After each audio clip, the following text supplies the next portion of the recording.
All right, YouTube, we just saw in the news today that 100 Syrian refugees will be making their way to Rutland City. Now, city should be in italics here and in quotations because it's not, you wouldn't consider it a city most likely. The urban area you're probably in is probably, has more people than the entire Rutland County does. So basically small town America. Now, two thoughts on this. There are two different things, two different lines of reasoning as to why I'm going to say what I'm going to say with regards to the refugees coming here. The first is I don't begrudge the Syrian refugees a place here at all. I don't feel threatened by them. Most Syrians are Shia. They're not Sunni Islamists. They're not into the whole jihad and beheading sort of thing. There are some Shia rituals that I think the average Westerner would find odd.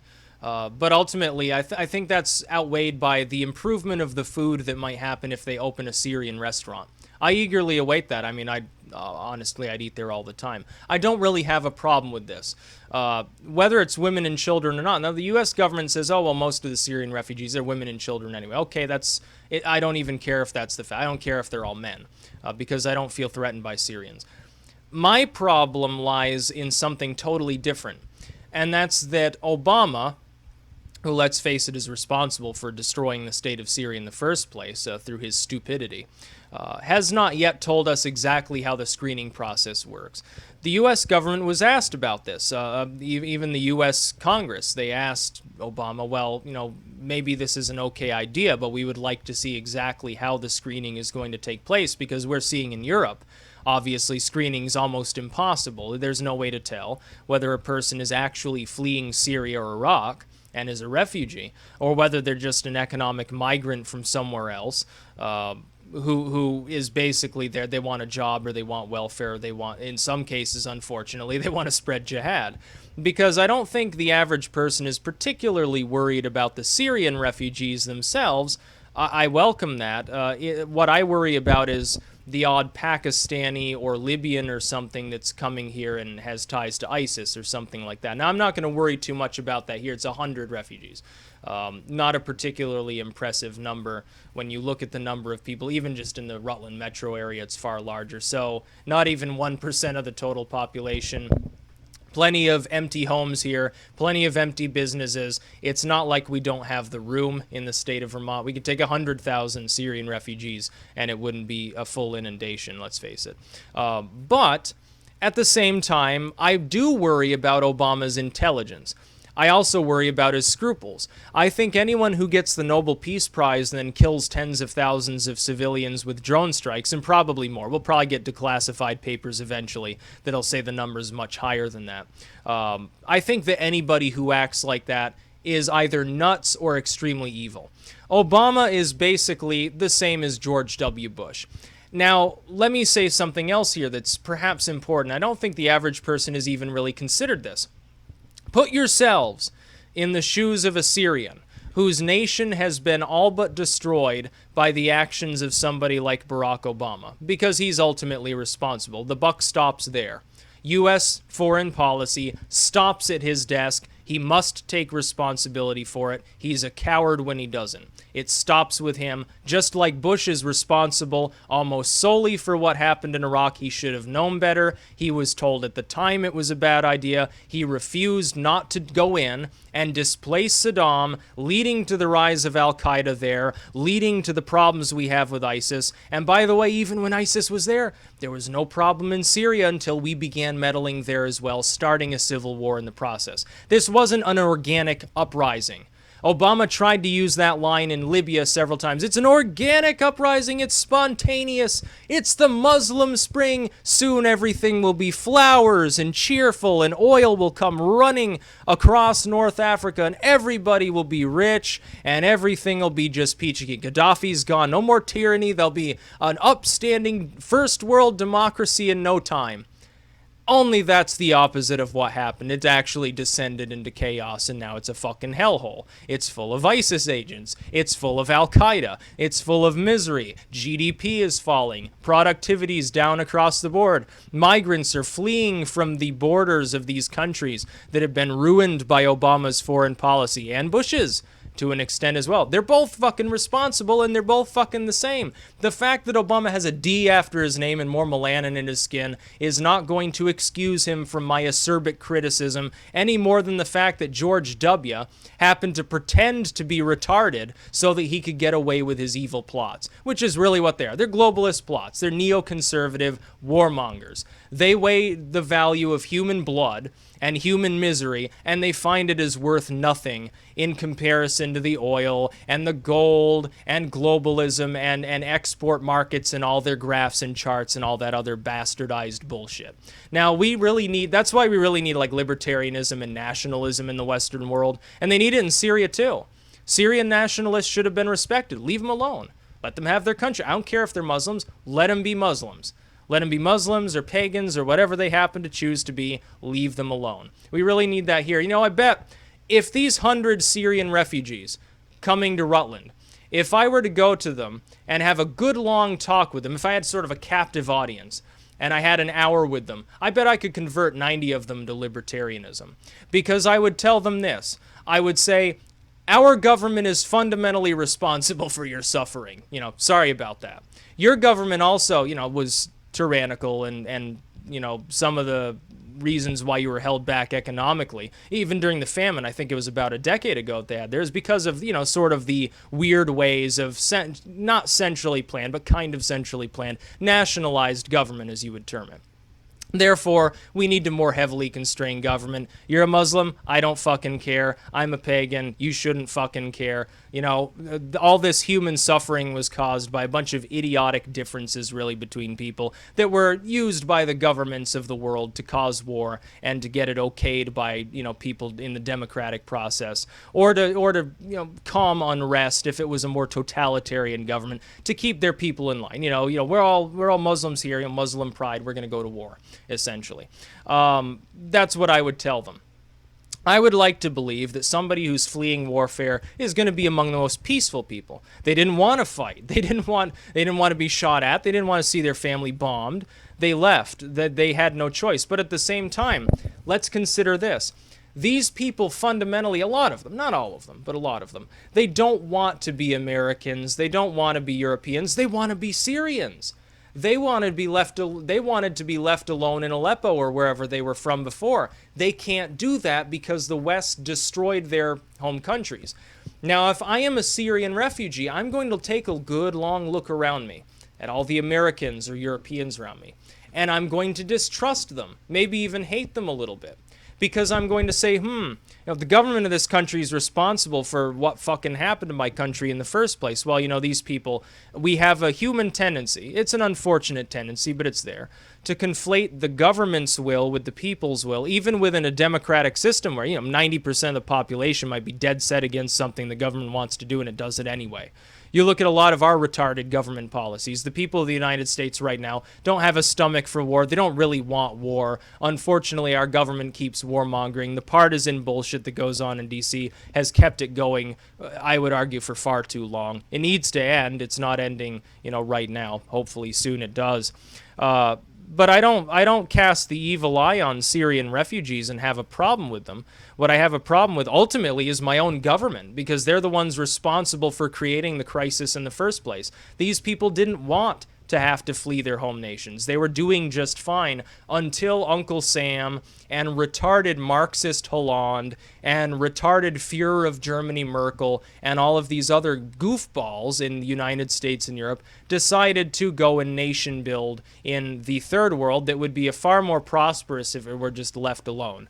If these people were left alone to do what they want to do, we should have trade worldwide. Yeah, there should be globalized trade, but we already had that. We don't need to bomb people to make that happen. When we do that, it just breeds more resentment. Another problem we have, of course, the ethnic and racial resentment we have right now is partially the responsibility of idiots like Obama. They bomb other countries, create refugees, then they say, oh, well, we're bringing in 1 million refugees. And then when people say, well, you know, this seems kind of retarded, they say, oh, sit down, shut up, you stupid bigot. Well, you know, it's Obama who's the bigot in the first place. You know, this is why I don't believe Obama's a Muslim. I know a lot of right-wingers want to say, oh, he's an Allah snack bar or something. He's spent more of his time and money and effort, more of our time, money, and effort, really, on killing Muslims than any other U.S. president has ever done. He's not a Muslim. In fact, he probably just hates everybody. He just thinks that human beings are utterly worthless pieces of shit, like a lot of people in D.C. and in other, national congresses and parliaments and so forth around the world think. That's the way they think. They just want big money, and they want the limo, and they want the name recognition. Well, Obama's name should be recognized best as being perhaps the biggest hypocrite to ever unfortunately find himself in the White House. George W. was he pretended to be retarded to get away with this stuff. Obama doesn't even do that. He doesn't even pretend to be retarded. He just tries to take the moral high ground when there's no moral high ground to take. He's the one bombing the Syrians.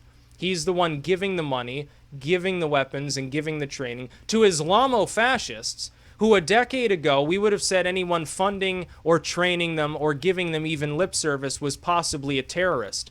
And yet he takes these same groups, gives them our tax money to destabilize Syria, brings the Syrians over here of all places to a country responsible for their plight in the first place, tells us we're bigots for thinking it's a bad idea, says to them just sit down and shut up and do what you're told, because now you're relying upon government handouts, again, from the same U.S. tax dollars. I feel sorry for us. I feel sorry for the Syrians. I feel sorry for the Iraqis. I don't feel sorry for the economic migrants, even though they're slummy conditions sometimes. Yeah, they're the responsibility of the Western governments. I didn't okay that either. So yeah, let's bring the Syrian refugees here. I don't have a problem with that. But let's think good, long, and hard and ask ourselves one thing. Is there a way, possibly, in the future, we could keep this from happening again?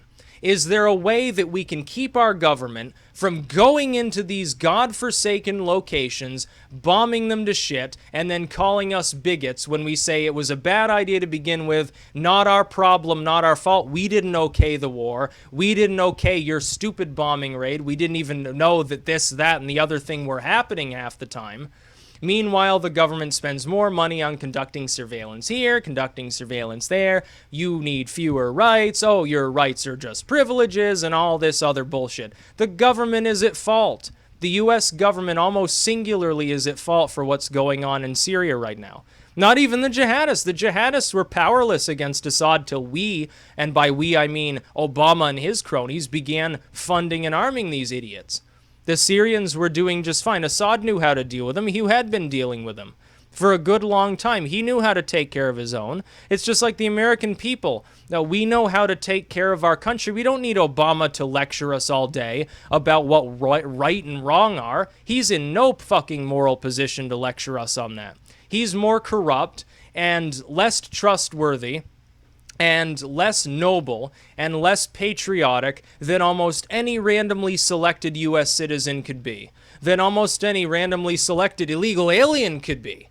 So, let's put blame where blame actually belongs. It's on Obama and Bush and all of their idiot cronies who really, they should all be imprisoned for treason and war crimes. I remember people used to say, Democrats, a lot of them used to say, throw Bush in jail for war crimes. He's killing civilians and he's bombing countries, sovereign nations, and funding all these weird wacko groups around the world to destabilize things. Well, this is war crimes. Drag him over and put him on trial. When do they say this about Obama? He's doing the same thing. Are you people as retarded as your Führer and savior Obama? Mocha Führer? Well, fucking Obama doesn't even know how to run an economy. Our economy right now is stagnant too, and you want to bring in all sorts of refugees and feed them U.S. tax money. But we never would have needed to do that. We could have saved so much money just by not arming these rebels in the first place. So yeah, bring the Syrians here, but don't complain. When those Syrians get a taste of Vermont winter, they're not going to be too happy. They're from the desert. How are they fucking going to deal with looking around and for like 4 months straight, everything's just covered in snow? Even a mild winter here, they're going to be freezing. They're going to be like, well, is this the apocalypse? What's this bullshit falling from the sky? We'll have to say it's snow. You know, Obama assured us that by now it wouldn't be snowing because of global warming and catastrophic climate change, but it's still happening. So we just got to wait. We got to buy more SUVs before it can get a little bit warmer, you know, habitable in the state of Vermont. It's going to be funny almost. It's going to be kind of sad, though, at the same time, because I can see these Syrian refugees, they'll come over here. Some people will abuse them. They will be bigots towards them, even though they don't realize it. You know, the Syrians, they're not the group you should really have a problem with. You have a problem with economic migrants, not Syrian refugees. They're two totally different groups. And that's all Obama's fault. Obama will come out and say, well, they're vile bigots. But, you know, you started this bullshit in the first place, you fucking moron. So, no, all respect for Obama lost. But that was lost years ago because it was clear he was just Bush 2.0. Bush was kind of Clinton 3.0. Clinton was kind of Herbert Walker 4.0. And so on and so on back. Ike and JFK were the last ones. They're all Lyndon Baines Johnson whatever .0 when you really think about it, or Nixon or something like that. It's a sad situation. I don't begrudge them a place in Rutland. There's plenty of vacant properties, let's face it.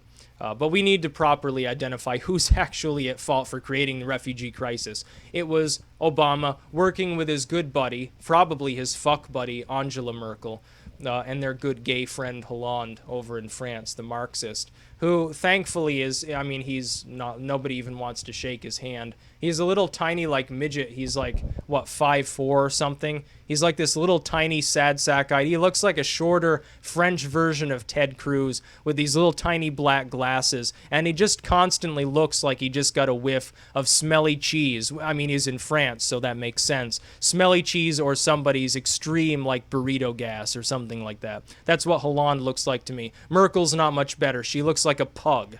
She looks like a bitch. She looks like a whore who's been tied up to a tree for too long and really has to pee. That's my opinion of Angela Merkel and her fucking Communist Party over in Germany. As for Obama, I could say a million mean things about him. Suffice it to say, he's one of the least among us. He's one of the worst Americans. Because even a serial killer doesn't kill tens of thousands of civilians, then blame their own domestic population for bigotry when their own stupid mistakes come up and bite them in the ass. So yeah, that's what I think about it. That's about all. Peace out.